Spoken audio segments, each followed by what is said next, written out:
சுபாஷ், நீங்க இணைப்பிலேயே காத்திருங்க. தொடர்ந்து செய்தியாளர் கோகுலிடம் பேசலாம். கோகுல், தற்போது சீமான் இன்னும் சற்று நேரத்தில் விசாரணைக்கு ஆஜராவதற்காக கிளம்ப இருக்கிறார். இந்த சூழலில் இந்த விசாரணை நீண்ட நேரம் நடைபெறும் என்று நீங்கள் குறிப்பிட்டிருந்தீர்கள். இதில் அவர் கைது செய்யப்படுவதற்கான வாய்ப்புகள் இருக்கிறதா?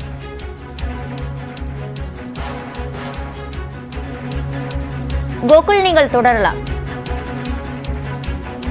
கட்சியுடைய தலைமை ஒருங்கிணைப்பாளர் சீமான் இன்னும் சற்று நேரத்துல இந்த பாலியல் குற்றச்சாட்டு புகாரில் விசாரணைக்காக ஆஜராக இருக்கிறார். ஏறக்குறைய 2 முறை சம்மன் அனுப்பிய நிலையில் இன்றைய தினம் கட்சி பணிகளுக்காக வெளியூர் சென்றிருக்க காரணத்தினால் இன்று ஆஜராவதாக வழக்கறிஞர் மூலம் தகவல் தெரிவித்த நிலையில் இன்னும் சற்று நேரத்தில் சீமான் ஆஜராகிறார். வடபள்ளியில் வழக்கறிஞர்களோடு ஆலோசனையில் இருக்கக்கூடிய சீமான் அங்கிருந்து புறப்பட்டு வலசரவாக்கம் காவல் நிலையத்துக்கு வர இருக்கிறார். ஏறக்குறைய 300 கேள்விகள் சீமானிடம் கேட்கப்பட இருக்கிறது.